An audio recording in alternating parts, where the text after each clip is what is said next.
Bismillahirrahmanirrahim. Alhamdulillah, pada pertemuan kali ini kita masih bisa bertemu kembali secara daring dalam mata kuliah Filsafat Bahasa. Kali ini pada kelompok 6 kami akan membahas tentang filsafat bahasa pada zaman modern. Sejarah pemikiran umat manusia yang terus dikawal oleh sang waktu akhirnya memunculkan masa abad modern yang diawali dengan Renaissance. Renaissance sendiri berarti kehadiran kembali. Namun secara historis, Renaissance adalah suatu gerakan yang meliputi suatu zaman di mana orang merasa dirinya dilahirkan kembali. Perkembangan filsafat pada abad modern ini ditandai dengan hadirnya masa Aufklärung. Zaman filsafat abad modern ini muncullah berbagai tokoh pemikir yang mampu mengubah dunia, terutama yang kemudian dikembangkan pada ilmu pengetahuan. Descartes lahir pada tahun 1596. Ia seorang filsuf yang membuka cakrawala abad modern sehingga ia digelar sebagai Bapak Filsafat Modern. Bukunya yang terpenting di dalam filsafat murni ialah Discours de la Méthode dan Médiation. Kedua buku ini saling melengkapi satu sama lain. Di dalam kedua buku inilah ia menuangkan metodenya yang terkenal itu, metode keraguan Descartes atau Cartesian doubt.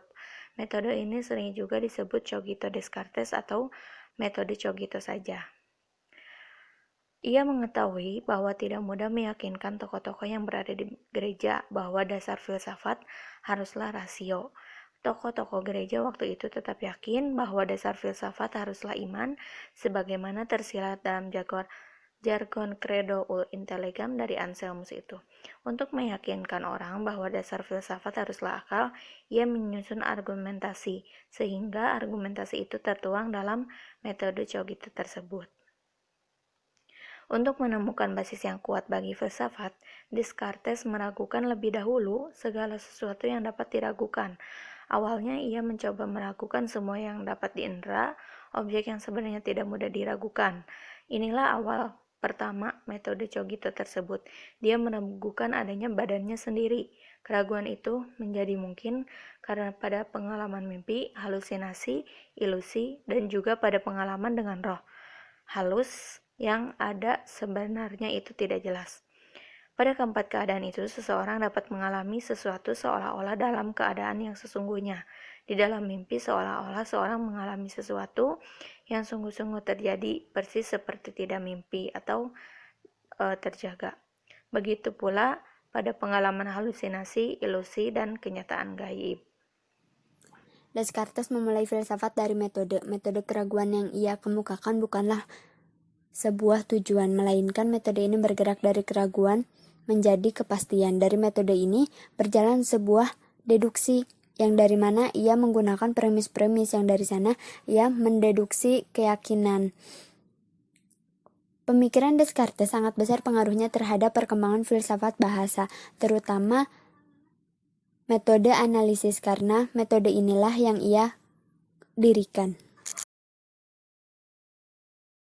Thomas Hobbes adalah filsuf Inggris pertama yang mengembangkan aliran materialisme. Thomas Hobbes menyatukan pandangan empirisme dengan rasionalisme dalam suatu sistem filsafat materialisme.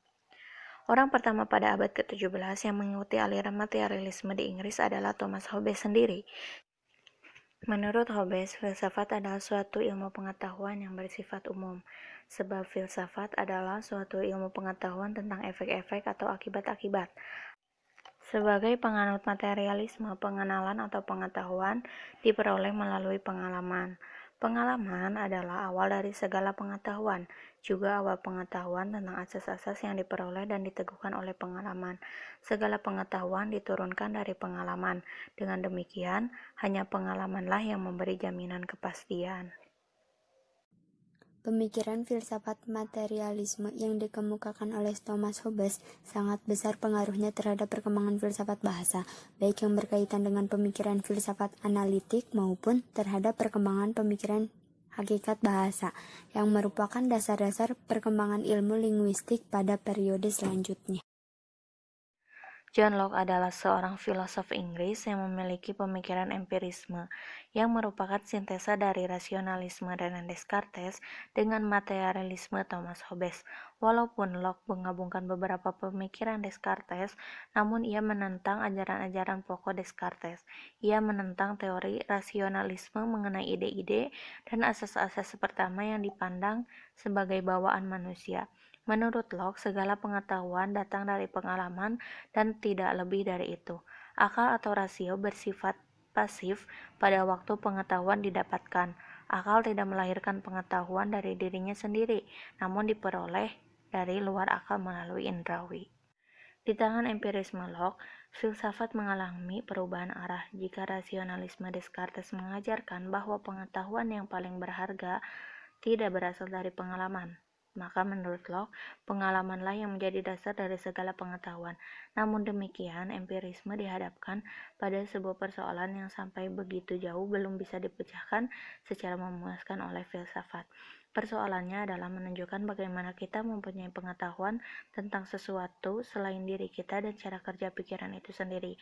Dalam kaitannya dengan bahasa, isi pengetahuan yang timbul dari gagasan-gagasan manusia diungkapkan melalui bahasa. Adapun menurut filsafat analitik, yang diungkapkan melalui bahasa adalah fakta yang tersusun atas prinsip-prinsip logika sehingga menentukan bermakna atau tidaknya ungkapan tersebut.